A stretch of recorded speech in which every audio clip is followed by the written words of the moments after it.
Hello, everybody, and welcome back to the 2024 preseason power rankings, where today we're going to our 18th ranked team, the Seattle Seahawks, a very intriguing team who lost their longtime head coach, Pete Carroll, and replaced them with, in my opinion, the best defensive mind in the game right now. And we're going to see how this defense is going to shape, how it's going to form. We're going to see a brand new offense, a brand new offensive coordinator. Can they bring Geno Smith back to the year prior's form? Just a very intriguing team that we're going to dive into today. First of all, Pat, how are you doing? I'm good. I'm good. Listen, the Seahawks are a team I'm excited to talk about, and part of the reason why is that head coach, right? Yep. I look at McDonald, and he's someone who can really elevate this team in theory. He really can because his knowledge as an X's and O's guy. I mean, it's a lot. It's a It's a lot. lot. That defense he ran for the past couple of years with the Ravens, it's really complex, and that could be the new wave defensively. In fact, it seems a lot like it's going to be the new wave defensively. The biggest advantage when you bring in a Mike McDonald is the fact that you brought in someone who could call plays defensively, design a defense like that. That's the main advantage here. The problem when you bring in a head coach like that, though, is how are they going to be as a culture guy? You don't need to be Dan Campbell necessarily, but you definitely can't be Adam Gase. You definitely You can't be cannot. Urban Meyer, right? So yeah, and here's the thing with Mike is I'm very confident that that culture is going to be just fine because he was the high energy, high culture guy in Baltimore. The players loved him. He was on the side, a lot like Robert Salah. If when he was with San Francisco, he was a guy that was on the sidelines, jumping up and down, pumping up his players. That was McDonald the whole time too with the Baltimore. Rave reviews from the players, rave reviews from the players with the Seahawks. I have full confidence in this hire. I thought outside of Jim Harbaugh was the best hire of the offseason. So I disagree a little bit there, but I absolutely love the optimism, right? If he can be that culture guy, I mean, you're definitely right on track, right? There is definitely that type of upside that could lead to people saying what you're saying right there. For me, I look at it more from a perspective of if he is really loved by the players, it's going to be because he lets the results do the talking, Right. right? Because I mean, we'll see. Maybe the players will love him the same amount. In Seattle, there's not really a reason to believe he won't be loved over there. Uh, but yeah, I look at it because of how good he is as a defensive mind. If the defense is really good, that signing is a success. Like I think that's generally how this is looked at. Now, I think it is important to mention that in the Seahawks locker room, it is a point of emphasis to bring in vets. They have a lot of veterans all over the place. A lot of veterans that have been with the team for a very long time. Tyler Yep. Lockett is one of those guys. They have a lot of those guys who are homegrown talents in actuality, and I gotta love it. I gotta love it. I think that is the best way to build a culture, showing the type of player that sticks around in the organization, having them be the Tyler Lockett's and the Bobby Wagners, as opposed to some of the more rambunctious personalities. I think you set a standard by having those guys around. Absolutely. So let's jump right into this offense and their new offensive coordinator after firing Shane Waldron, Ryan Grubb. And I know you have some opinions on this. I have some opinions on this too. I'll let you start. I'll let you start because I know you have a So good comp here. now, listen, I'm not against the league taking this direction of spread and more spread and more spread. Like, that's fine, right? But I think it does say a lot that a lot of the league is from the Shanahanian ideology. That being said, there definitely is a place for these spread concepts and these air raid offenses that a guy like Ryan Grubb wants to run. However, I think this is a very big jump from anything that has been extremely successful in the NFL. It gives me a lot of Cliff Kingsbury vibes. It does. And listen, you could have a functioning offense when it's air raid and all that. You definitely can. I'm not going to act like you can't, but I'm not going to act like I'm a big fan of it. I'm not going to act like I really expect it to be overly effective. Now, I do think they have a lot of talented players that could allow this to work, but this type of super spread offense, the collegey offense here, I know the NFL is making the collegey offenses become more and more pro style because a lot of the teams are running these types of offenses. Right. I just think it's a little bit too much of a hyper spread in comparison to the most spread out offenses we've seen in the NFL that actually work. But again, it could, right? It would just be a very new thing here. Absolutely. And for those of you unaware, Ryan Grubb was the offensive coordinator for the Washington Huskies. And that team, as we know, with Michael Penix, Roma Dunze, Very Jalen talented. McMillan, very talented. And they're Very throwing the talented. ball around a ton. Mm-hmm. And, I do expect a lot of that spread stuff as well. That is in Ryan. Of course, it's Ryan Grubb's scheme. But I do wonder. I mean, you look at this roster, you look that you have Kenneth Walker. I hope he adjusts more to running the ball. You'd hope to see it. We have yet to see it. Yeah. So there is They some run doubt that an air raid offense when is they gonna- run the ball. When they run the ball, it is mainly gap scheme, which is fine. Not necessarily a great thing, but it's not necessarily a bad thing either, right? It is just a lot of gap scheme in a more spread out offense. But in terms of like throwing the ball, if you're gonna throw it a lot, you better have some nice looking pass concepts. Like you look at some of the concepts, maybe a LaFleur throws out there. Like you're like, oh yeah, I don't care who your wide receivers are. You are gonna get some. They don't yardage. either. Yeah, exactly. You are going to get some yardage when you're running a play like that. I look at Ryan Grubb's passing concepts, and what's overly special here, right? It's a lot of. It's a lot of betting on athleticism. It is, and I do think, the utilization of choice routes is really nice, right? That's something that we've seen have a lot of success in the NFL. We also see it have a lot of success in college. And we also see someone like Cliff Kingsbury really try and make that work, but it just doesn't really, right? I mean, the year isn't 2020 or not even 2020. That's giving them too much credit. It's not 2010 anymore. It's not like, oh wow, this guy knows how to install choice routes. What a great offensive coordinator. Like, no, everyone's doing that. You're nothing special here. Yep. What does Ryan Grubb do that's overly special? I mean, he really spreads out the offense. He really spreads it out. Probably too much. But in terms of the concepts being ran, it's pretty simplistic. It is. Now, that's not a bad thing because he got the talent to maybe make it work. But I'm not going to act like I love this hiring because I also thought in college there was a lot of, my guy is better than your guy, and that's why this play worked. That doesn't happen in the NFL.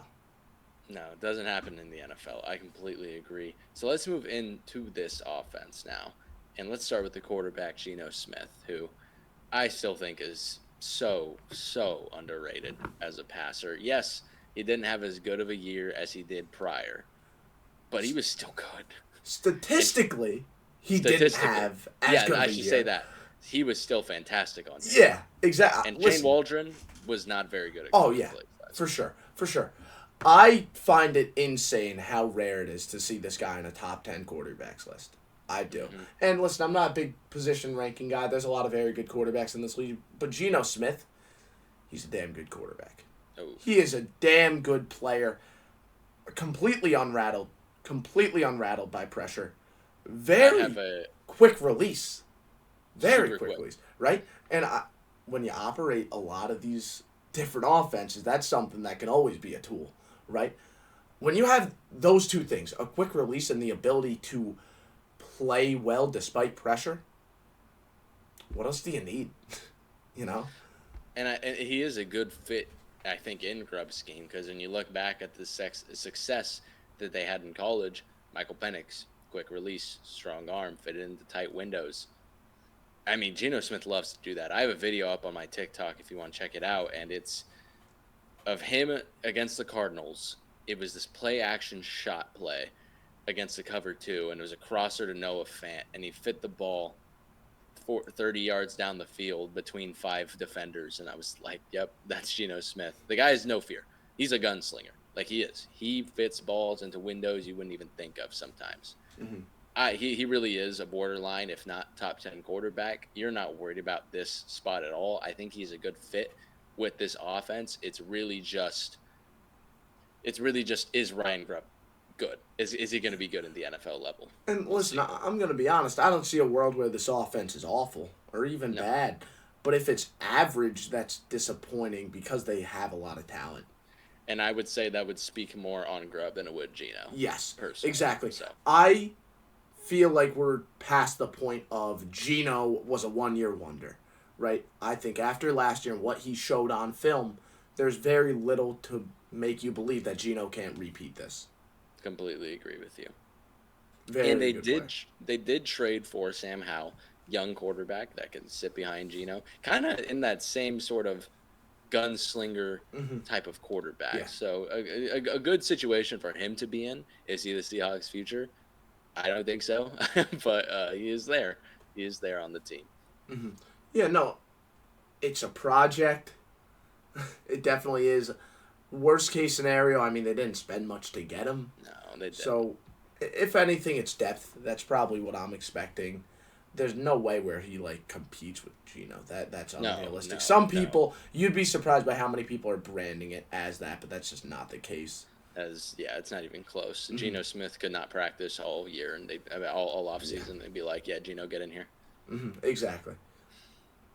So let's move on to the weapons now that Geno's working with, and it's a really, really fun group. Starting with DK Metcalf, who, I mean, he is as advertised as he was coming out of college, 6'4", big guy, freak of nature athlete, and he continues to be that at the NFL level. Makes some plays after the catch too. I mean, here's my thing with DK. He's not the best route runner on earth, but he has a tree of routes that he runs pretty effectively. Yeah. Anything where he needs to sell vertical, he does a pretty good job. Like, he's very good at. Yeah. I don't think there's a player. I don't have the numbers. But over the past, 3 years, I don't think there's a player that runs more comeback routes. Like, they always have him running comeback routes. And it makes sense because he does it well. And then he makes plays after the catch, following it. He can also catch the 50-50 ball. He has that speed. I mean, he's a threat, just like you would expect when you see an athlete like that.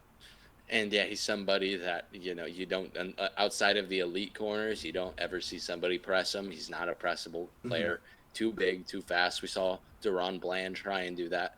And Deron Bland, second play of the game, got burned 75 yards for a touchdown. And then allowed another touchdown to DK Metcalf. He's one of those players that has those 150-yard, 2-touchdown games every season, because he is that good of an athlete. And he's going to play sort of the Rome Odunze role in this offense if we're looking at what Grubb did with Washington last year. A lot of fade routes. They're going to get him on those comebacks, of course. A lot of 50-50 balls. That's what they're going to want to do with DK. Meanwhile, Tyler Lockett, I would say, more of the Jalen McMillan role. Yeah, I find it interesting, right? Yeah. And I was kind of going to wait on this. But there are a lot of players that you look at and you're able to say there is a Washington comparison, right? Yeah. Of course, you mentioned Penix and Geno, similar play style. DK Metcalf and Odunze, similar. I would say more Polk-like a little bit. Although I think you could do a lot more with DK Metcalf, but he could play that role.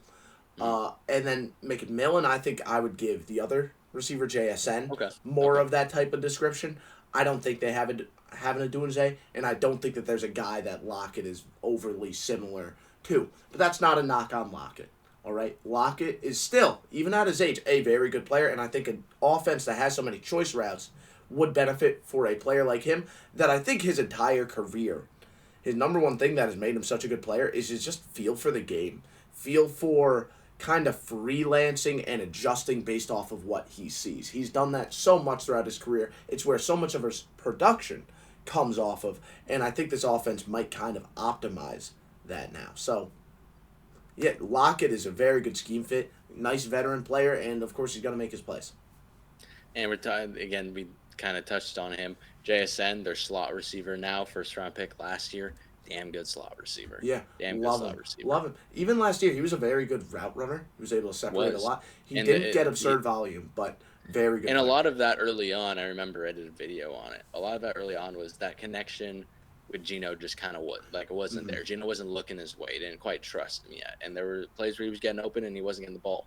Later on in the season, started getting the ball and production came, and I expect a lot of production this year. We talk about Grubb's likes to have those choice routes. Smith is a great candidate for those kinds of routes. Yeah. And I also think part of it is how Waldron used him. First off, he was more of a rotational guy. Even though they drafted him round 1, they like to run 2 tight end, 3 tight end sets, so he didn't always see the field, 1. And then 2, Jake Bobo was pretty good, who we're going to talk about in a minute. No, don't worry. Jake Bobo took some time. And then 3, they weren't asking him to run these elaborate routes. He was kind of running some more simplistic stuff. I don't think the utilization was really there. Yeah, I completely agree with you. Let's move to Jake Bobo, my UCLA legend, Jake Bobo. I had a 5th, 6th round grade on him. I was really surprised he went undrafted, and he comes in and just a really solid receiver to have on your football team. He's gonna still get his reps this year because he was good as a rookie last year. Big body possession guy. Very good blocker. He does the dirty work. Bobo. He's also good at tracking the football. Exactly. They would send him on those slot fades often, and he had a couple touchdowns off of those plays. Yeah, he is a nice receiver to have as your wide receiver 4, for sure. Yep. He's not a burner whatsoever. I mean, he ran a 4.49. That man is slow. He's slow, but the ball's up for grabs. He's bringing it down, probably. And for what he is, he's also a good route runner. That's how he does get open. He's just nuanced. He's just a solid receiver to have. He's almost like a more nuanced Jalen Polk. Some would say that. Yeah. Which again goes back to those Washington. Tyler Lockett's getting traded? Yes, it does. For the Jake Bobo. I guess so. They have to be exactly Washington, I'm afraid. And if they're not, they will not win games. Yeah. But the only other receiver I get. Oh no, there's 2 other receivers here. I guess there's D. Eskridge, who they did draft. He won't do much, He's a nice gadget guy. He's a nice gadget guy, exactly. But I doubt that. And there's also Laviska Shenault, who always seems to have an 80-yard run after catch play once a season. So remember how we just said Eskridge was a nice gadget guy, but you also said he's not going to do much? The reason why is because they also have Shenault, who is a better gadget guy. Exactly. So he's on this team. I'm sure he'll get his touches. They might even give him running back touches. He has a history doing it. He has a history doing it. I don't see why not. Yep, I don't see why not. I mean, I'm surprised teams haven't done it more, personally, because him and Curtis Samuel have been really underutilized in that way. Completely agree with you. And let's move now to these tight ends. And you have Noah Fant, who's a really athletic tight end to have in your roster. I don't think he's overly great at anything other than maybe just being a great athlete, but he's a solid tight end to have. And being a great athlete, let's not act like that's nothing, Yeah, exactly. Being a great athlete as a tight end, being one of those tight ends that are too big to cover with a corner, but too small or too fast, and they play too small for a linebacker, you like to have those guys on your team. Absolutely. So let's not act like Noah Fant, him being a great athlete, is something to undersell. Is he the best tight end on earth? No, but he does a good job. He does a good job. And then behind him, you've got Pharaoh Brown. He's more of that red zone tight end. He's 6'6", 250. He's the big guy you want to throw it up to. I don't know how much. Yeah, he's also a blocker. But as we know with Grubb, how much run is that going to get in this offense? That's We're fair. Going to have to see. But he is good at what he does, and that's being a blocker and red zone threat. And then I do think it is important to mention the third tight end just because are they going to run much 3 tight this year? Probably not, but they did run it a lot last year, so maybe they keep it at least in the playbook. A.J. Barner from Michigan is a guy they brought in the draft. Not a crush of mine, but if you're looking for an in-line tight end that can also go out in the slot occasionally and, do some stuff as a blocker. I mean, he's a dominant blocker while also being a nice pass catcher. He played some outside receiver with Michigan last year. Wow. Yeah. He's someone that can line up all over the place, a versatile weapon here. Maybe even use him as H-back, I don't know.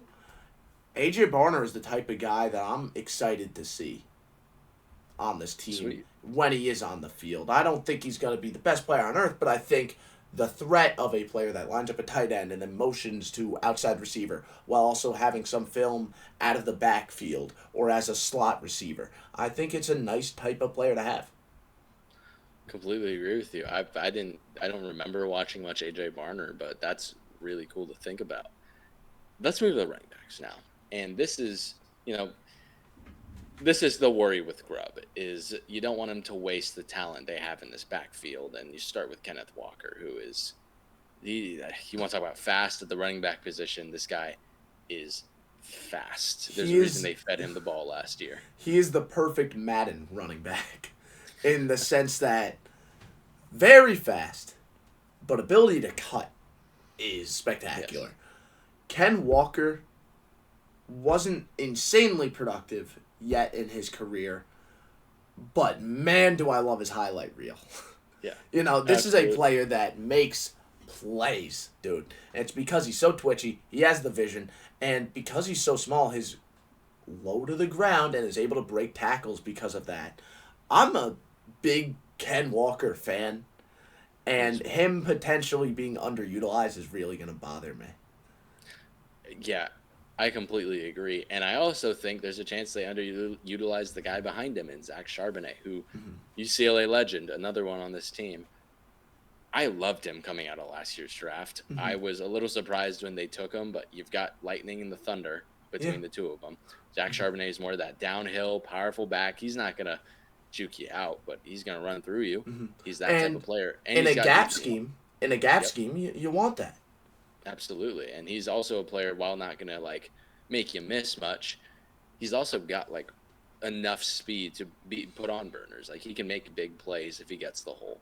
So it is this worry here. These two very, very talented running backs. You hope Grubb taps into them, and it's not just some spread offense where they're passing 40 times a game, right? That's not what you want out of this. You have – there's a reason they ran the ball so much. Yes, it's because Pete Carroll likes to run the ball, but they have these caliber of players back here. They got lightning, they got thunder. It sucks they're going to choose neither. That's the reality. They're going to choose overcast clouds. Yeah, exactly.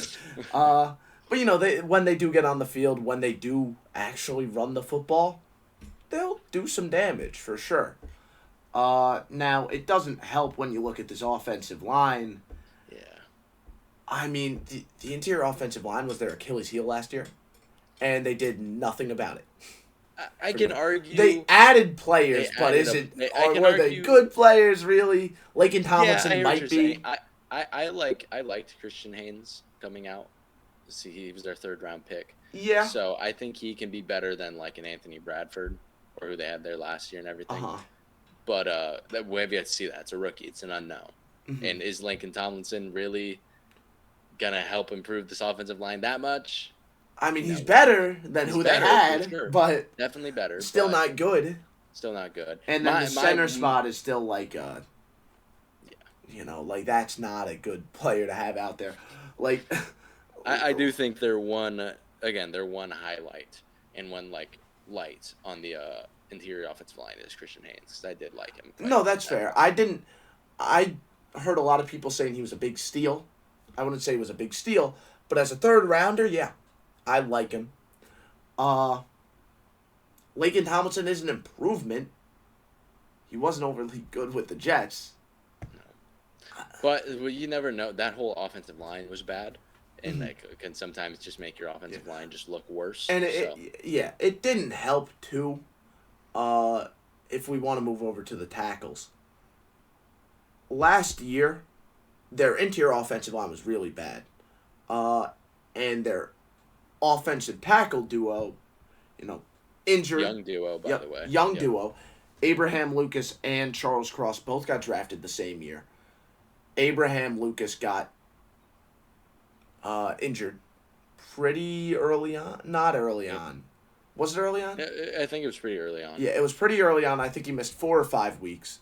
But then when he was playing, he wasn't too great. And same with Charles Cross. He just wasn't that great, Charles Cross. But both of them had very good rookie years.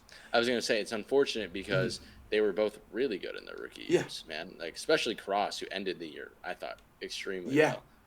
So you're really hoping they get back to form in Lucas's case, coming back from an injury is always tough. Sure. You know what I mean? So, you're hoping if the tackle duo is better, maybe Tomlinson's better, and maybe this offensive line as a whole is just a lot better, which you hope for in this scheme that's spread. Like they're going to pass the ball a lot, and they need to be able to hold up in pass protection. Mm-hmm. Yeah, Which that's very I think true. could help with Charles Cross, because he was coming over from where did he go to college again? Was that Mississippi State? Am I right there? Yeah. It is Mississippi State, and they ran that air raid style of offense. They were in pass protection a Yeah, lot. This is and Charles he's a Cross's good bread pass and butter. protector. Yeah, he's Yes, this definitely a is better Charles pass Cross's protector. bread and butter. Uh-huh.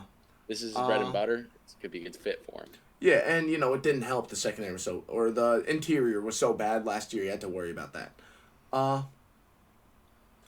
Yeah, I'm hoping the tackle duo is better than last year because you can have all the skills players you want. If your left tackle's getting beat constantly and your interior offensive line is constantly getting picked apart, it won't matter, right? So we kind of jumped around between offensive linemen. So let me organize this a little bit. We had talked about the tackle duo: Charles Cross at left tackle, Abraham Lucas at right tackle. At left guard, they've got Lincoln Tomlinson, who we've touched on. At center, they have Oluwatimi starting at the moment. Could be Nick Harris too.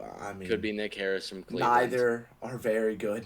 Neither move you very much, but center is always a position that is kind of very dependent on, of course, how good you are as well, but also how good the guards around you are.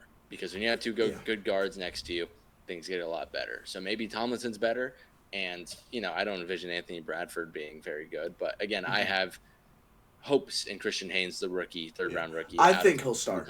Listen, I'm not low on Haynes. I'm just not as high on him as everyone else. And part of that is just because I see interior offensive linemen that could get bull rushed pretty well.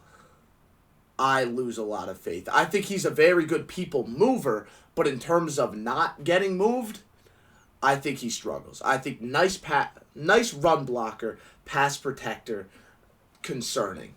Right. And it's why he got drafted in round 3. It makes sense. It does make sense, and you're hoping these two new additions at guard make this interior offensive line better, because it was awful last year. It was really, really bad. One of the worst units in the league. So even if they're a little below average, I think it's an upgrade at that point. Right? And listen, it should be a quick passing game, right? Yep.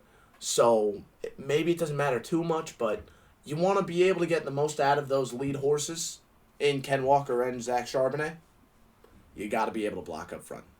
Just as simple as that. Especially if you're not going to have a tight end out there much, or at least inline tight end out there much. Yeah. I'm concerned. You got to be able to do better. Let's move over to our offensive superlatives. Offensive player of the year, who do you got? I'm going to go with Geno Smith. I think he's just a really good fit for Grubb's scheme, regardless of how good we think Grubb is going to be. He's got the weapons around him to succeed. This offensive line, in theory, should be a lot better. Or maybe not even a lot better, just better. And I think Geno Smith is a borderline to top 10 quarterback, and I think he's going to eat. Yeah, I'm in agreement in terms of offensive player of the year. Who should it be? I put Geno Smith too. Because you look at it, you have a cast of one guy you really want to get the ball in DK Metcalf, and then another in Tyler Lockett, and then another in JSN, and then Ken Walker and Zach Charbonnet, both of which were early second rounders. And all this stuff, you have plenty of mouths to feed. Then you have 3 tight ends. Someone has to be the distributor. Someone has to spread the wealth. Someone has to be in charge of that. And that's Geno Smith. Geno Smith, like we both agreed, very good quarterback in an offense with a lot of very good players, but no one that really stands out compared to the rest. I'm agreeing. I'm picking Geno. And then for Offensive Rookie of the Year, I'm sure we have the same thing. Yeah, Christian Haynes. Yes. Do you have your X Factor and or 12 man? I do not. Neither is mine. All right. Great to hear. So now we will move over to the... Oh, I have my X Factor, actually. Just looking through. I was going to say, I felt like I had one. Jackson Smith-Njigba as the X Factor. I think if he could go out there and be this receiver we all kind of thought he would be coming out of college and go out, put up 1,000 yards on the season, be an electrifying player, consistent separator who does a lot of damage. That's big. Separating quickly and then making plays after the catch. I feel like such a dynamic threat is so important in a quick passing game heavy offense like Grubbs, like the one we expect them to be because the offensive line isn't great. I think JSN can really be an elevator for this offense. Right. So let's move now from this offense to this defense, which of course is head coach Mike Macdonald's specialty. Tell me a little bit about him as a defensive mind. I what he does from an X's and O's standpoint. Again, as I've said, might be the best defensively that the football world has to offer. Yeah. So it's really interesting because every player in the defensive front is a chess piece. Yep. They're going to be lined up all over, whether it's a linebacker being mugged up or a defensive lineman being lined up as kind of like a linebacker, right? You'll see 300-pound defensive tackles on the edge in a 2-point stance.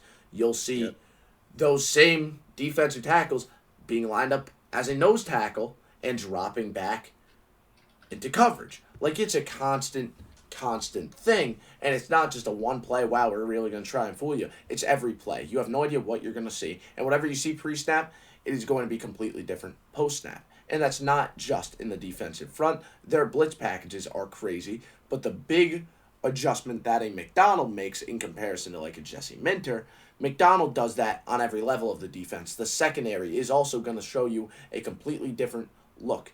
And a team that blitzes with creativity while also disguising very well is phenomenally threatening. And that's the cool thing with McDonald is, like, I wouldn't say he's doing anything from, like, creating new blitzes or defenses. Like, he's not doing anything like that. Not some exotic thing. It's the fact that I've talked about this before in prior videos when we talk about his disciples.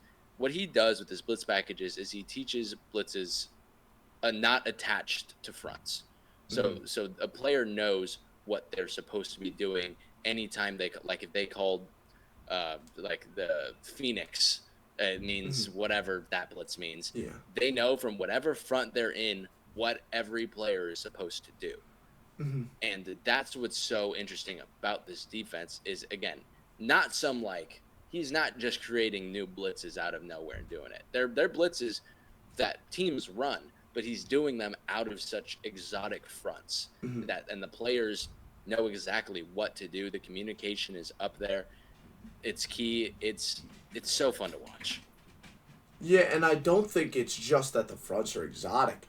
The fronts are just not the type of fronts you expect to see certain blitzes out of. I mean, that's the reality. Yeah. Somehow they find a way to do gap exchanges when both linebackers are double mugged. And it's just like, you're having a linebacker loop over from the interior of the guard?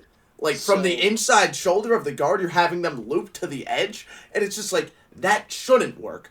But it does because the blitz has extra time to start working. Because the quarterback has no idea what he sees in the secondary. And so that's, if you want to go watch a game see what we're talking about, I recommend watching the Seahawks-Ravens game. Actually, Mike Macdonald coaching against his now team. They destroyed them. I think it was 41-3. I'm not entirely sure. Let me go look again. It was 37-3. Whoops, I was 4 points off. How dare you? They destroyed them. They destroyed them on defense, and it just insane fronts. There was a play. They overloaded the left side of the line of scrimmage with 5. So they had 7 players on the line of scrimmage. 2 of them were linebackers. They had 5 players on the left side. Both linebackers dropped into coverage. They had 2 defensive tackles on the edge, one of them in a wide 9. And Odafe Owe was lined up in the B gap of the left side. And what ended up happening is Odafe Owe looped to the other C gap to set the edge. Meanwhile, Matabuike, who was lined up as a wide 9, looped to the opposite B gap. It was one of the craziest plays I've ever seen in my entire life, and it worked. Yeah, and it's not just creative concepts that shouldn't work. It is personnel decisions that shouldn't work. Because he kind of ignores who's going to be the looper and who's going to be the guy dropping back into coverage. Because he just has faith in everyone to do it. There are plays where, there was some plays, at least one play that comes to mind in the 49ers game, where they had, again, double mugged up. Roquan Smith and Patrick Queen both lined up on the line of scrimmage. They weren't quite mugged up, but they were lined up on the line of scrimmage. And they also had 4 of their defensive linemen on the line of scrimmage. So they had 6 men on the line of scrimmage. Yet they only rushed 4. And neither of the 6 players that dropped back were the linebackers. Or 2 players that dropped back from the line of scrimmage were the linebackers. Right? Roquan Smith and Patrick Queen were blitzing. The players that dropped back were Travis Jones and, if I remember correctly, Justin Madubuike. 2 defensive tackles. Yeah, 2 defensive tackles. And if it wasn't Madubuike, it was Jadeveon Clowney, who is far from a pass rush specialist. All right? It is just insanity. Far from a pass coverage specialist. It is insanity how they run this team. It shouldn't work, but it does because it is so off the wall. So my 3rd grader drew this play up, and we hung it up on the fridge. Play after play after play. Yeah, sometimes it'll get burnt, and the defensive tackle on the edge is going to actually get beat to the edge by a Christian McCaffrey. But then the next time they do it, for some reason it works. You know, they have so much faith in their players as athletes, not as position players. And, you know, there's a reason I keep referring to McDonald as the defensive Kyle Shanahan. Because other teams took notice of that defense and how it works, and they are trying to replicate it. There's currently 4 what we would label McDonald disciples currently coaching, having defensive coordinator jobs in the NFL this season. And another reason why, that faith is there is it's a very teachable defense, despite it having so many different fronts, so many different coverages. What's it called? The way he, again, we talked about it, he teaches his blitzes not attached to fronts, but he also attaches he simplifies NFL terminology. It's not some. I just want to say it's teachable, but there is a wider margin for error from a physical perspective. Absolutely. And that's why athletes are such a priority here. Absolutely. And I just mean on the mental side, think about where he came from. He came from coaching college defenses at Michigan. You've got, for one, young kids coming in and out of your program every season, new starters in every season, and they've got to learn like that. You don't have all that much time with them. They're not some savvy veterans. So they had to simplify the way he calls his defense, and he brought that simplification over to the NFL, and it's working really well because there's not confusion. Rarely ever confusion in his defenses. Like, they know what they're doing at all times, and that's why they're able to check into blitzes on the fly whenever they see certain formations come up, because it takes a word, and it's very cool, very, very, very cool. The 2 priorities in this defense in terms of what McDonald looks for, and I want you to keep in mind as we go through these players: versatility and athleticism. And we look at this defense, you have a lot of versatile guys, you got a lot of athletes, and you got a lot of both. Okay? So I'm excited to get into this personnel, because when you keep in mind how the scheme is supposed to work, it makes a lot of sense why everyone is starting. Absolutely. It's going to be kind of hard to pick a 12th man of the year because you kind of don't know who's going to be the 12th man, right? But we'll get to that. Let's start. Where do you want to start along this defense? I mean, let's start up front with the defensive line. I guess there are 2 players I find really interesting here. Not that I think they'll be overly dynamic, but the first-round pick, Byron Murphy, is a guy who I wasn't huge on, because my ideal defensive tackles are the big guys that'll eat gaps, and he definitely isn't that. But he is a heck of an athlete. And the second that I saw one of the probably the most athletic defensive tackle prospect that I've ever scouted, when I saw him go to this scheme, I got very, very excited. Yeah, I was really trying to think, What's McDonald's plan here? Because he definitely has one, and it's definitely scary, but what exactly? How often is he going to be dropping back into coverage? Not will he, how often? How often is he going to be an edge rusher? Where is he going to line up most of the time? Is there going to be a most of the time? I have no idea. He is such a scary concept in terms of giving this tool to a McDonald. It's exciting. It's exciting. It's very exciting. And I want to point out a player in Boye Mafe, who is a very, very athletic edge rusher that they have on the Seahawks team. Had a productive season last year. I do think he gets a little overhyped by Seahawks fans, but still, athlete. And an athlete in defense makes a lot of sense. And when we're talking athlete, we're talking this is a top-tier athlete at the edge rusher spot. And I think he can play sort of that Odafe Owe kind of role. Not that he's as big as him, you know what I mean? But Odafe Owe also, when he, I said this when he was coming out of college, he could have come out as a tight end, you know what I mean? He was that athletic from that spot. It's the same thing with Mafe. And I'm excited to see how he's utilized with his speed, with his athleticism. And I like how you phrased it as an athlete at edge rusher as opposed to the most athletic edge rusher. Because, no, he's just straight up one of the better athletes in the NFL. He just happens to be lined up on the line of scrimmage as a edge. But that doesn't mean he's just going to be an edge. He could line up at off-ball linebacker. He could line up at interior defense. They're going to do all this stuff with him. And I'm really excited to see it. He is going to drop into the flats, but he's also going to blitz and do damage there. They have yet another guy here that could do it all, right? Yes. The other name that I wanted to mention, though, was Leonard Williams. Of course. Because he has experience at all these different spots. I don't know if I really trust him in coverage too much. McDonald is going to throw some coverage snaps at him. He will do it. Everybody, he will be doing it. Jaron Reed is going to drop in. Yes, he will. This season. Okay. He will. But Leonard Williams has experience all over the defensive line throughout his career. And an experienced veteran like him, I mean, we've seen McDonald revive careers like Jadeveon Clowney and bring these guys he gave them a resurgence. And that's going to happen again here. I'm truly expecting it.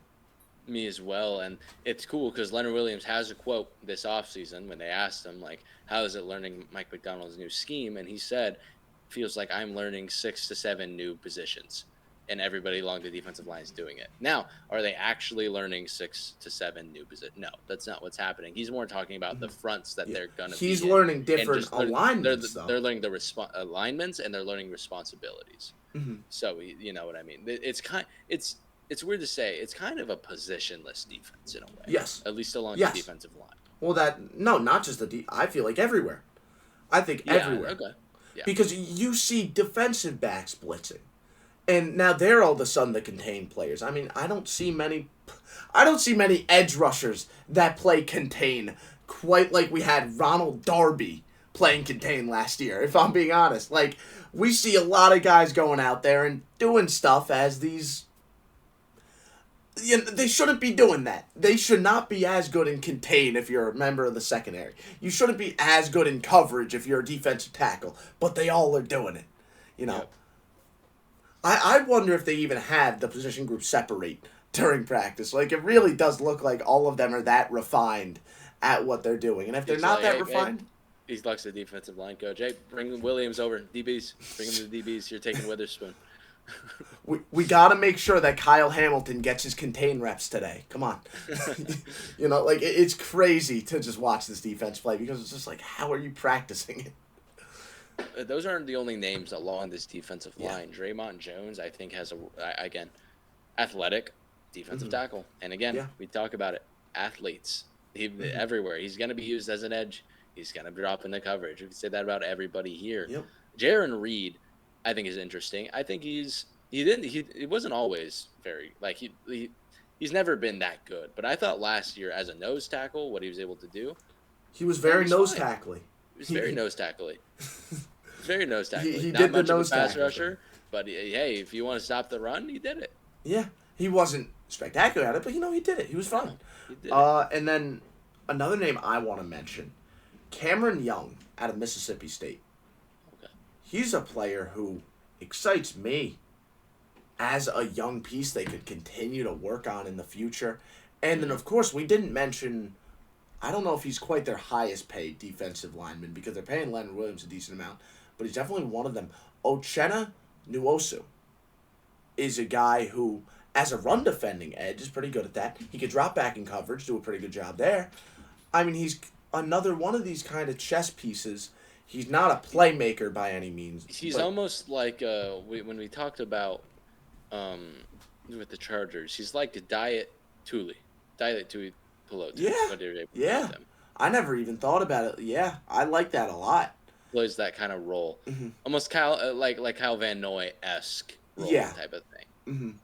I do think Tuli has a little bit more playmaking ability, but you need someone to contain the edge.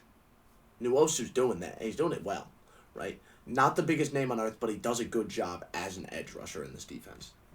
And the last guy, actually, I'll name the last two. First one I'll say, less excitement, is Darrell Taylor. He's someone who's kind of been on this team for a long time. Athletic, never really quite became what they want him to be, but he is here. And then they drafted rookie edge rusher Derek Hall last year. I wasn't that big of a fan of Hall. I looked at him and I looked at his short arms, and I was like, I'm not big on him, but he's an athlete. And he plays the Nwosu role too. He's very similar in terms of contain the edge, do it well, defend the run, stay on the line of scrimmage. He does it. He does it well. Yes, he does. Yes, but he also has that same athletic ability to drop back in coverage and do all that. Very similar player to Nwosu. Oh, I got it. Wait, sorry. I said short arms. I got it mixed. I knew I said it. The minute I said it, I messed up. I got it mixed up with someone else. He had really long arms in college. He was just a shorter framed guy. Yeah. Mm-hmm. And that's part of the reason he was such an effective run defender. I was gonna say I don't think he. I knew. And the minute I said it, I was like, no, that doesn't sound right. Yeah, but Derek Hall is, I think, going to be maybe not a big contributor, but he is going to have his reps where he contributes a lot here.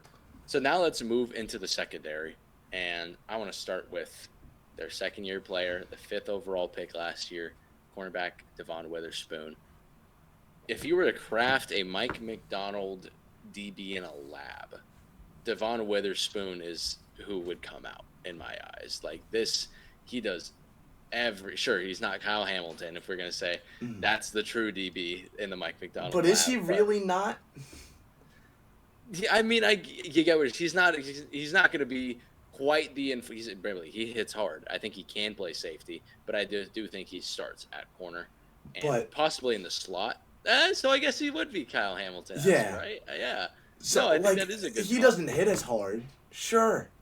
He could fit the run just as well. And I think he fits the run very differently from he's not engaging blocks the same way. That's more what I meant to say. That's what I meant to say. He isn't going to do the same stuff as Kyle Hamilton. But I think he's going to play the Kyle Hamilton role.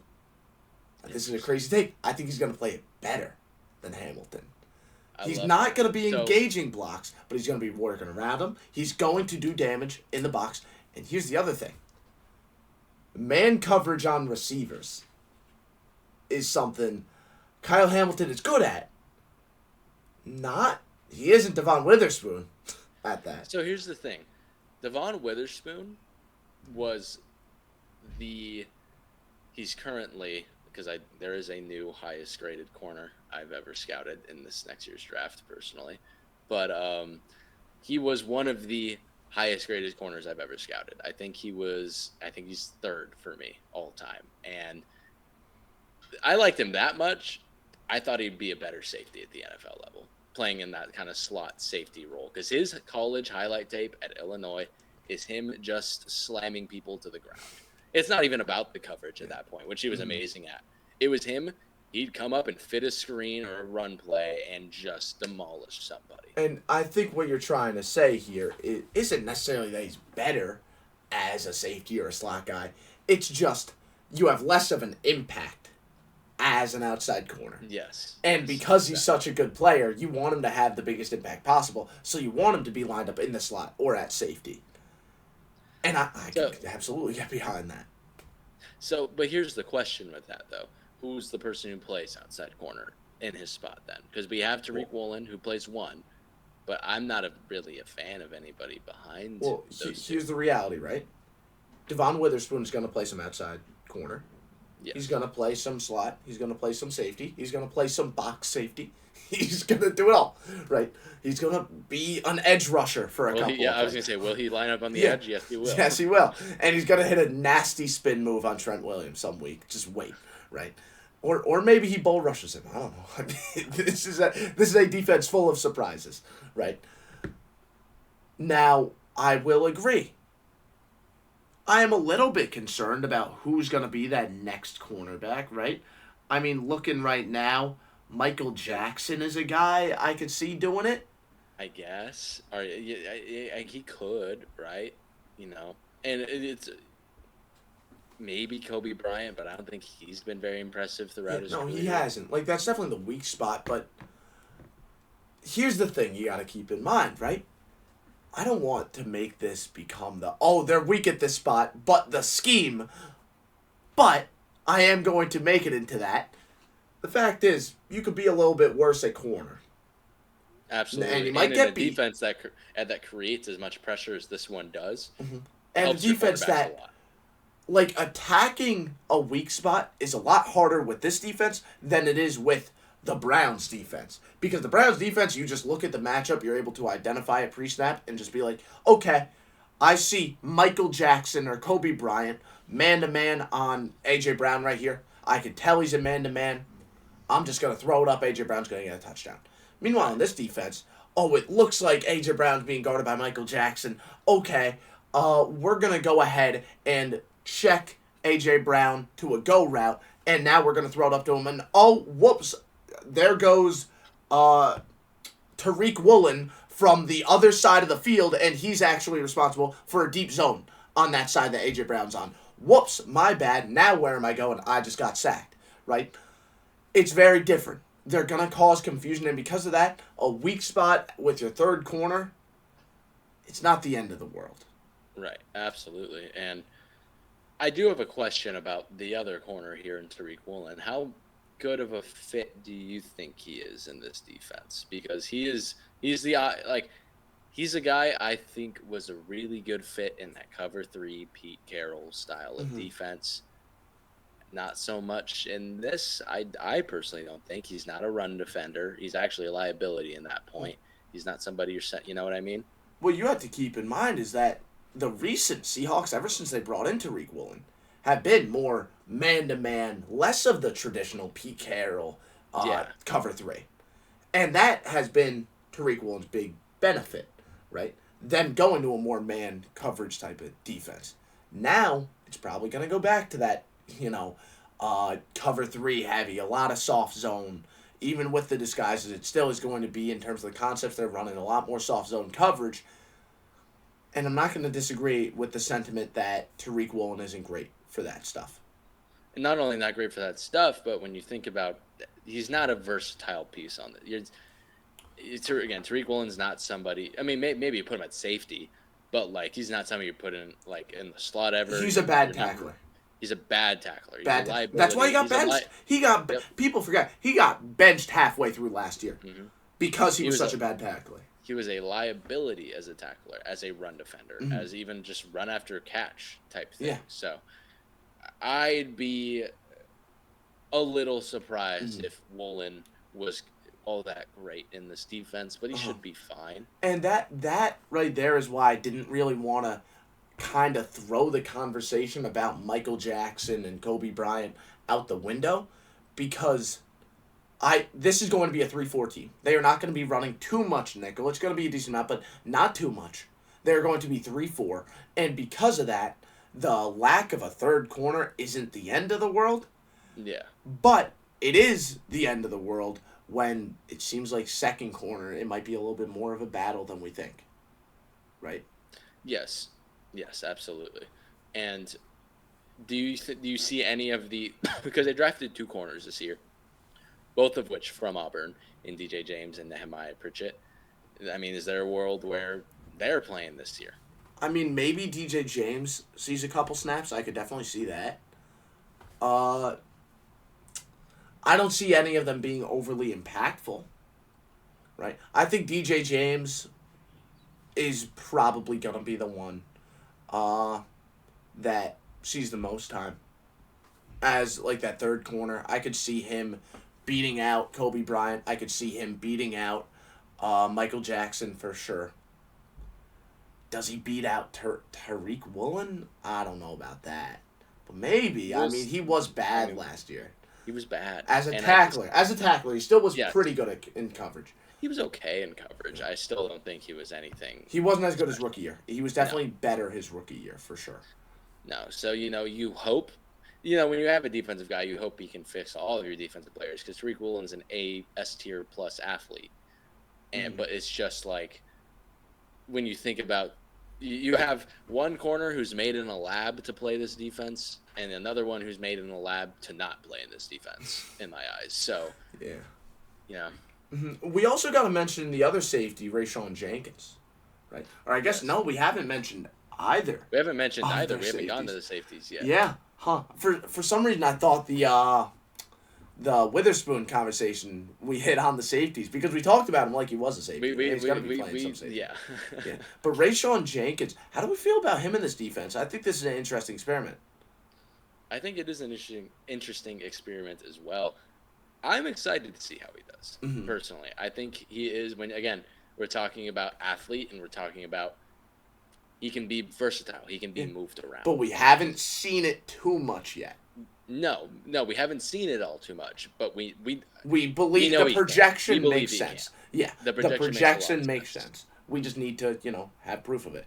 But here's going to be an opportunity for him to do it. Julian Love in this scheme, how do we feel about that one? So that's where it's kind of like, are they going to put Witherspoon at slot or in that safety kind of role? Because that's kind of Julian Love's role. It was last year at least. And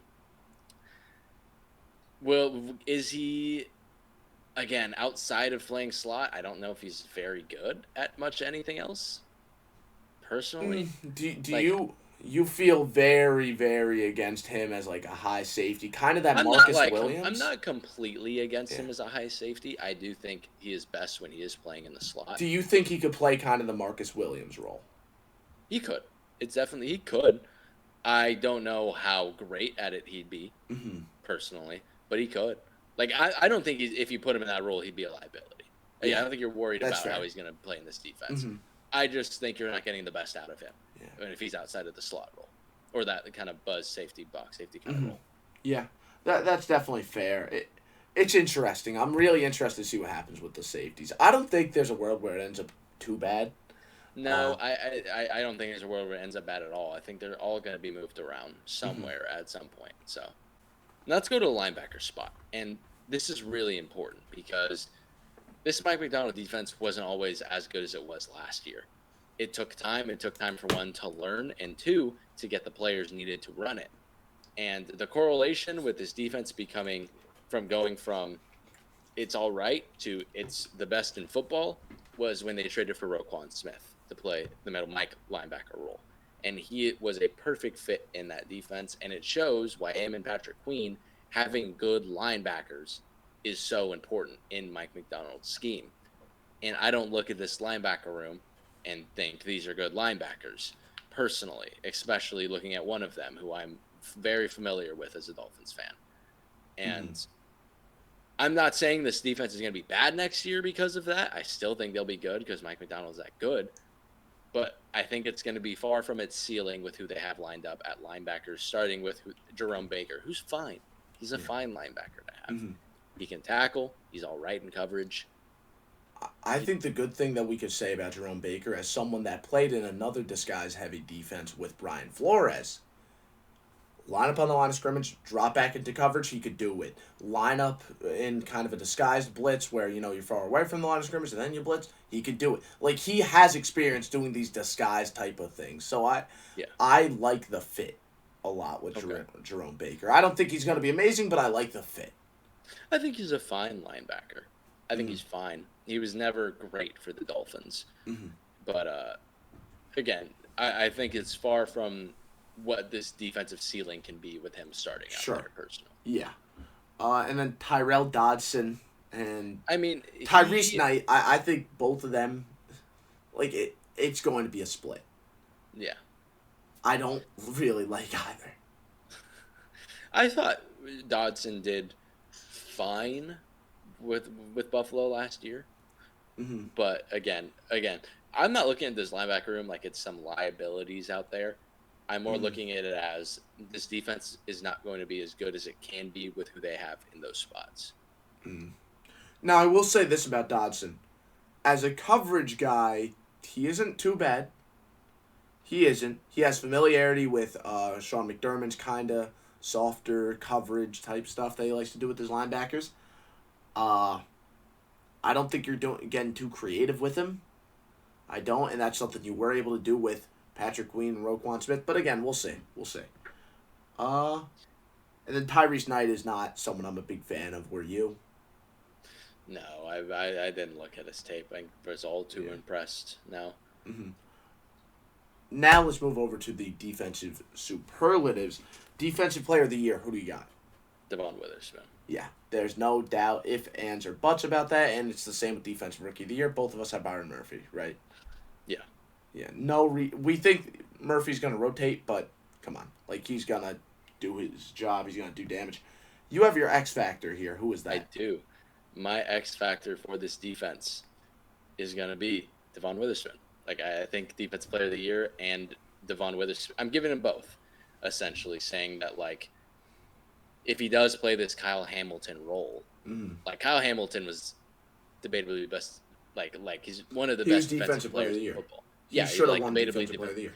And if we can get that out of Devon Witherspoon in a role that I think best suits him in that slot sort of safety role, I mean, sky's the limit with this guy.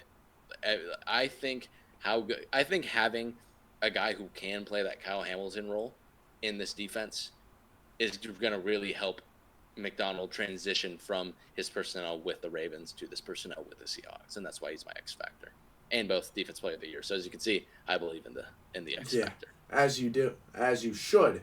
12th man, who do you have? It's really tough because I don't really know who's going to be playing all that That's much. fair. Right? That's fair. Like, for me, it's going to be Uchenna Nwosu. And then who do you think the edges are going to be then if he's the 12th? Well, I think Mafe is going to be on the field a lot, and I think Leonard Williams is going to be playing a lot of edge. Do you expect it to be a 3-4? Yes, I do, but I think they're going to be moving them around. I guess I get what you're saying there. Yeah, this is one where it's real. Like, the 12th man is definitely on defense. We just don't know who the 12th man is. We just don't know who the 12th man is. Can we say it's the Seahawks fans because they're the 12th man in real life? Are we really doing that much of a cop-out here? I mean, I'm just kind of throwing sticks at the wind at this point. I can choose anybody, and you can be like, well, are you sure they're going to be playing a lot more or playing this role more than this guy? You know what I mean? That's fair. Now, I'm going to say someone I know won't be in their top 11 in snap percentage in Cameron Young. That feels like a safe bet to say that, but he's still a really good player that I really like. So I think he could really play that Travis Jones role. I'll cop out with you. I'll cop out, and I'm going to say I had the same idea as you did then because I don't know where to go. That's fair. I can look across. I don't know where to go here. Okay.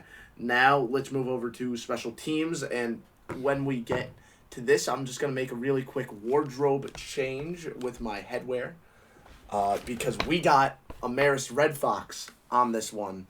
Only Marist player in the NFL. Jason Myers, baby. Hey. Oh, yeah.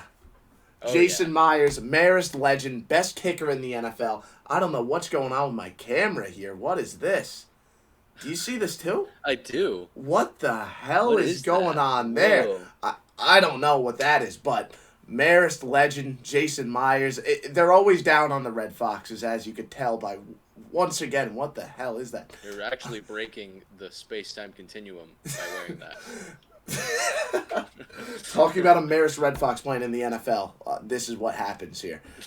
But yeah, no, Marist legend Jason Myers, best kicker in the NFL. I don't really think it's up for debate. Word around town is he is up there with, the Justin Tuckers of the world and the Adam Vinatieri's and the goat kicker conversation. Some have said that at some point. Some I'm sure. some have said that, but in all seriousness, very capable kicker. He has done a good job throughout his career. Then they have Michael Dixon as a punter, who's also a very good punter. Very good punter.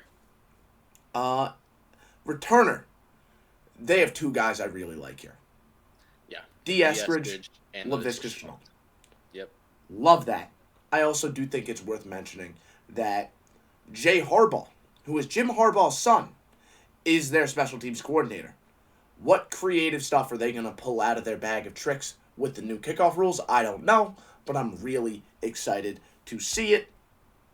Maybe they'll do some stuff with like PJ Walker. You know what I mean? He's on this team. Maybe. If he's if he's out there on return and he can throw the ball back like we're expecting on some of these teams to do, maybe he'll do it. Yeah, sure. Then Patrick O'Connell is someone I could think can contribute. Punt team, kicking team, all that stuff. Then they have two guys that have been on that unit for a while, and I don't see why it wouldn't continue. John Radigan and Derek Young. Derek Young is one of their receivers. He is more of a special teams guy, though.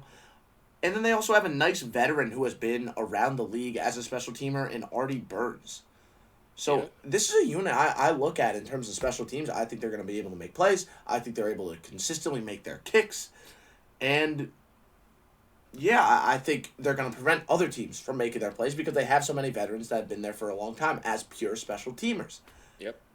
Let's move to our schedule prediction. Before we do that, I'm going to take the hat off, though, because I still don't know what that is going on there, and it still really scares me. It's so funny that it's not. It's so funny that it's gone now. But then you take the hat off. Of course it's gone.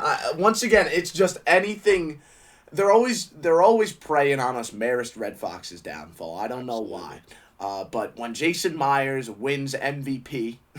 First special team MVP since 1984. Was that when the strike happened with that punter? I think that's when the strike happened. Yeah. First special teams MVP since then is going to be John Myers. Mark my word. Let's talk about the Seahawks ceiling, floor, whatever, right here. We never agreed on it. Yeah. So I'm excited to hear what you think. Okay, I put 11-6 as my ceiling.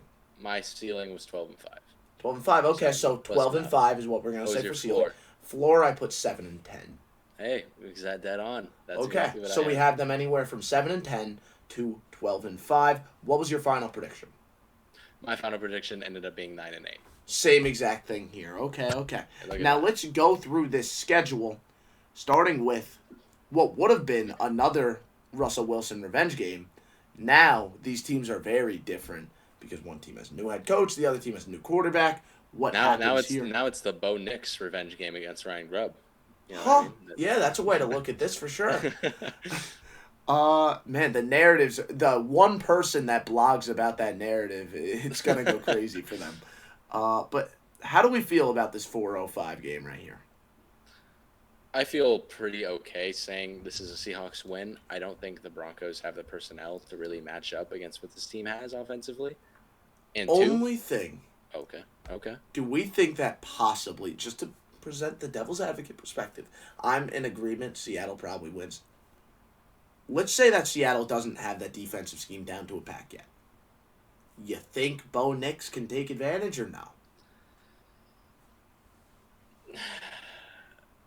I think the Broncos' win condition here is if they can run the football.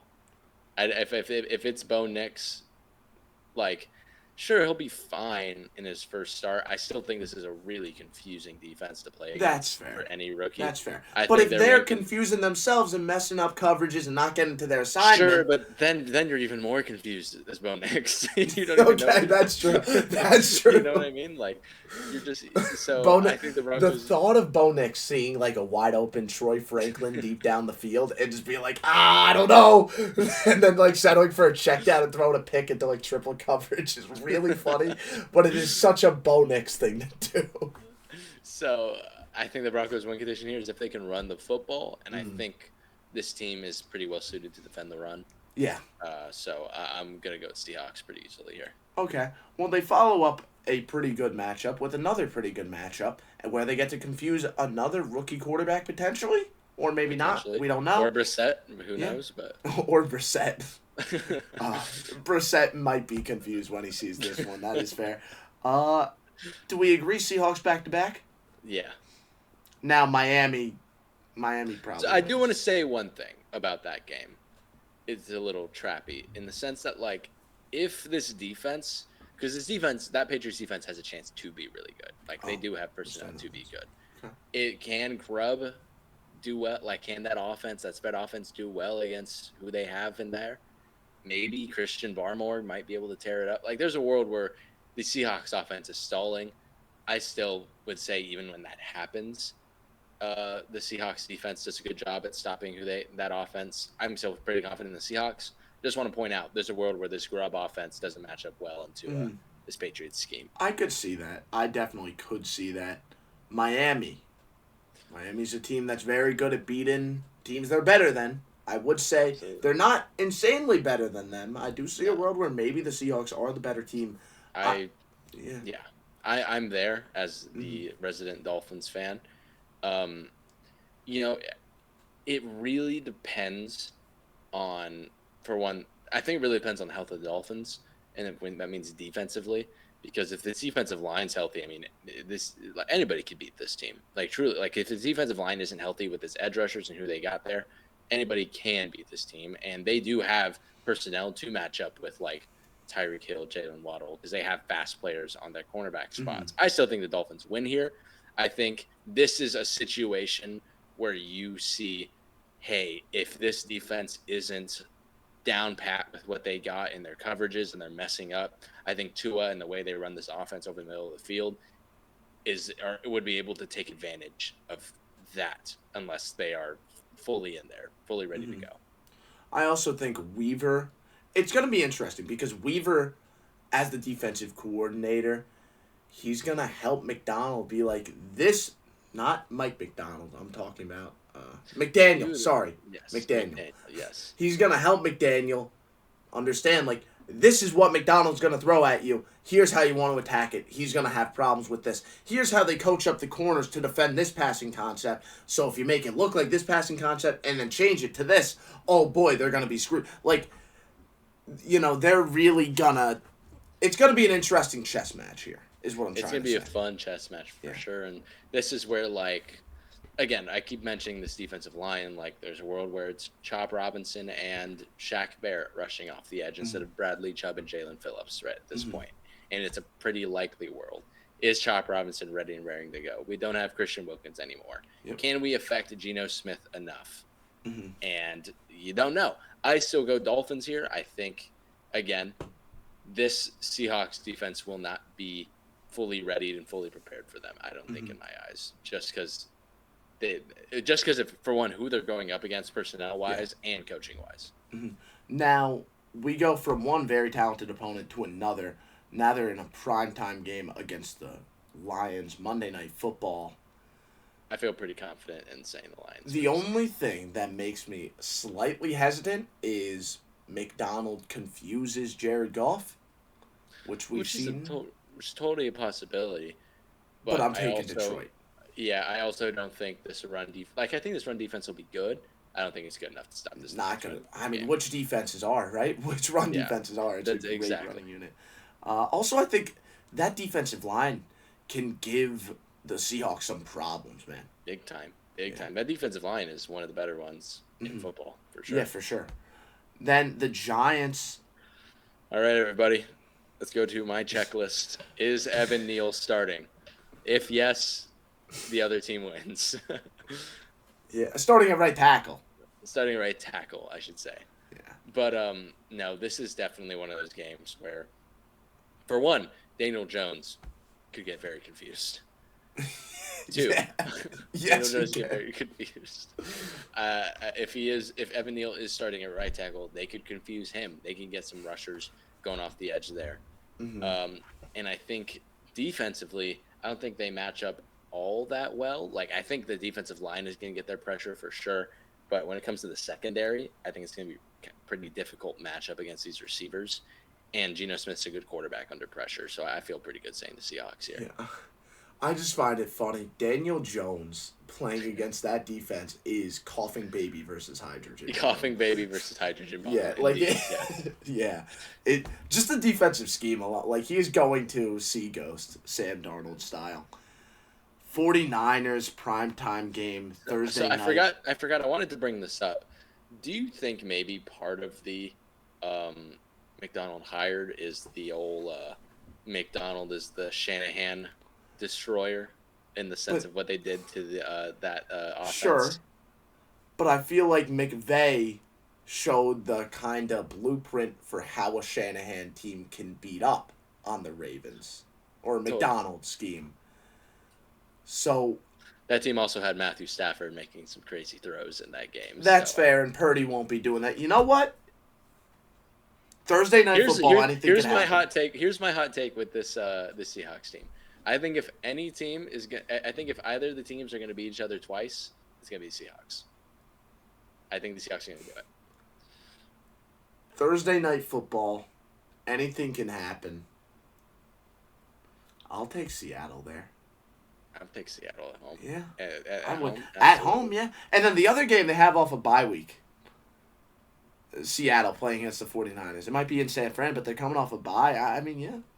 I could see where you're coming from there. At Atlanta in week 7. I think Atlanta might be a little bit too loaded. I think Kirk Cousins won't get too rattled by what he sees. I think this is going to be a really good run game, too. Mm-hmm. Kirk won't be too rattled. The weapons are really great. Defense should be able to hold up pretty fine against this Seahawks offense. I feel okay saying in Atlanta, give the Falcons this win. Yeah. And then Buffalo. I mean, this is just super interesting because it's just like, can Josh Allen out Josh Allen the Seahawks defense? And it's very much a possibility. Right? But I also think a little bit about how does the Seahawks offense match up against that Bills defense? Mm-hmm. And I kind of like how that looks for Seattle. I do. Yeah, I do too. Like, I don't know who is going stride for stride with Metcalf, while they also have someone else that could match up with JSN. Like, I just don't think, and I know they're zone coverage team mainly, but I think Grubb might just, I think this is a game where Grubb really puts together a masterclass. I do. Yeah, I could see that, but I think McDermott's also just really good at shutting down, like he did against the Dolphins last year, where he's like shutting down first reads. You know, this team wants to get the ball out quick. But I think Geno can go from read to read. I completely agree with you, but like, I also don't think that then it's like you're going to the second read. Is the second read all designed all that well? And in this Grubb scheme, you know what I mean? Like, is it? Well, I don't think they're designed poorly. I just think they're basic. That's what I'm saying. But I think McDermott's a good enough head coach to be able to like. I think this is a tough team. I think this is a tough game for the Seahawks. I would lean Buffalo. I would lean Buffalo. Like I think Josh Allen is gonna. That's fair. I think, but I could also see Josh Allen going out throwing 4 picks in this game. He could, and that's the variance here. You know what I mean? That's every Bills game. Every Bills game, unfortunately. Yeah, I think I'm gonna lean Seattle, but I see where you're coming from. Now the Rams in Week 9, right before the bye week. I feel pretty okay saying the Rams here. Yeah, I think the Rams probably beat them twice. For one, I agree. I completely Unless agree. the Rams benched their starters in the last week. Could be, but we'll see. Yeah. Then bye week, then they play against the 49ers. We talked about that.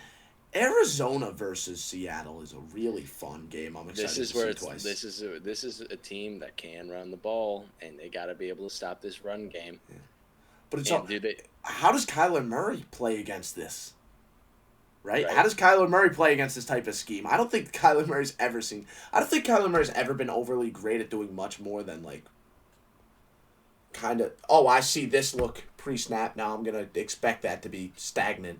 And then I think he could get rattled. I think you can also ask, can this scheme handle the video game thing of Kyler Murray, right? Yeah, like, the extending Are they going to run something and then he's like, oh, cool, I'm going to extend this play for 5 more seconds now.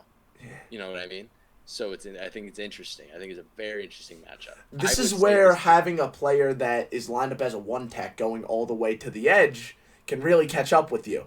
Yes. Because who's containing Kyler Murray? I'm telling you right now, it is not going to be Draymond Jones going all the way from the one tech to the edge. Mm-hmm. You know. So I think it could be. I would say these teams split personally. I would say they split. If one had to win both, the big question we like to ask with these division rivals: which do you pick? I feel pretty good saying the Cardinals. I think I do too. But again, I kind of like how Grubb matches up against these kind of soft zone teams. Right. Although match quarters is a little bit different than just soft zone. Yeah. Okay, yeah. I think match quarters might be like the death of Ryan Grubb. The more I think about it,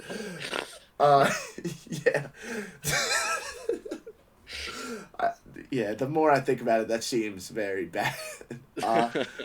Then at the Jets in New York. This is where that offensive line play can catch up with them.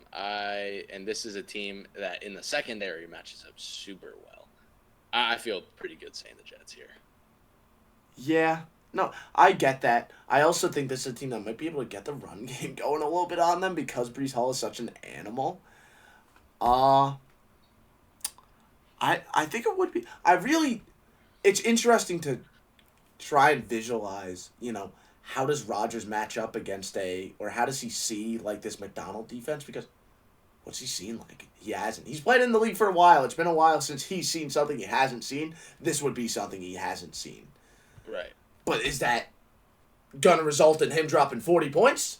Or is that going to result in him dropping 0? I don't know. You don't know. Then we move to the Packers. Jordan Love. How does he handle this Seahawks defense? I think that Green Bay. I would say. I think Green Bay matches up well offense. I think this game ends up being a shootout. I do. I think Green Bay will match up well offensively because I like the schemes that LaFleur draws up in terms of passing concepts. And I also think Josh Jacobs, being a hard-nosed runner, will be able to get that tough yardage throughout the game. But I also think if you look at the Seahawks offense against that Packers defense under Halfley, a lot of press man, I mean, Jair Alexander will win a couple. But here's the thing. I also think Jair Alexander is one of those corners that can do it with DK Metcalf. He's that athletic. He's that good. Okay. All game long, I think DK gets the better of him occasionally. DK's going to get the better of him at times. And then who goes man-to-man with JSN? Right. And then if you really focus too much on him, what about that when that run game starts to open up for Seattle? I think this game ends up being a shootout. Who wins that shootout? I don't know. That's tough. I would lean Green Bay personally. I trust. It's primetime television. I trust LaFleur more than I do Grubb. That's fair. That's fair right there. I could agree. Then Minnesota. I think if you've got a rookie like McCarthy sitting back there and he's seeing this defense Kevin O'Connell. Not only Kevin O'Connell, but I mean, he has technically seen this defense before. Well, he's seen the front part. I think that the biggest change from Jesse Minter to McDonald is, I mean, he still has seen McDonald's defense, but since McDonald came to the NFL, the big change he's made is what he does with the secondary. Right. I do stand by that. I don't know. Like, he has the familiarity, but at the same time, he doesn't. But then we look at this defense, and you think about Brian Flores. I don't think any of their corners match up well against any of their receivers. This could be a game where Grubb eats. Yeah, you know what? Yeah, that's fair. Especially quick passing game. This could be a big JSN game. I could go Seattle just because of how they could light up the scoreboard in this one potentially. And now we go to Chicago. Thursday Night Football, which means anything can kind of happen, but I do like the spread out concepts of a Ryan Grubb against these kind of soft coverage heavy teams like Chicago. Although Chicago does know how to mix in man every now and then. They do. And they have a nice man coverage good group. Secondary. Yeah. I think it depends on how the Bears approach it.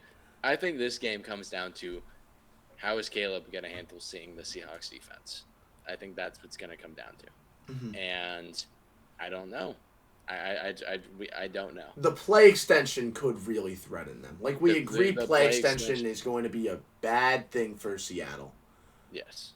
And Caleb, man, if there's one thing he does well, if there's one main reason he got to the number 1 overall pick, it's because he could extend plays. Yep. I think Chicago, but I don't know. Again, I think I think like at how Soldier Grubb might match up Field, against them. I think Mhm. at Soldier Field in December, I think this is an iconic Caleb win. Personally, I think this is a fun game. I really do. Mm-hmm. Fair. And then LA again. Stafford healthy? Are they starting their guys? If they're playing their starters, I feel okay saying the Rams. That's fair. I could absolutely get behind that. That's all for this video. Dino, why don't you go ahead and wrap this one up? Yeah, thank you everybody for tuning in and watching the 18th ranked team in our 2024 preseason power rankings. If you like this video, please feel free to like and subscribe and support us. It would mean a lot. And keep in mind that the evens come out on my channel, the odds come out on his, meaning the 17th ranked team will come out on his channel. Hopefully pretty soon. We're trying to get these videos out. We're trying to get our schedules right, but we'll see. Again, thank you everybody for watching and hope you have a good day.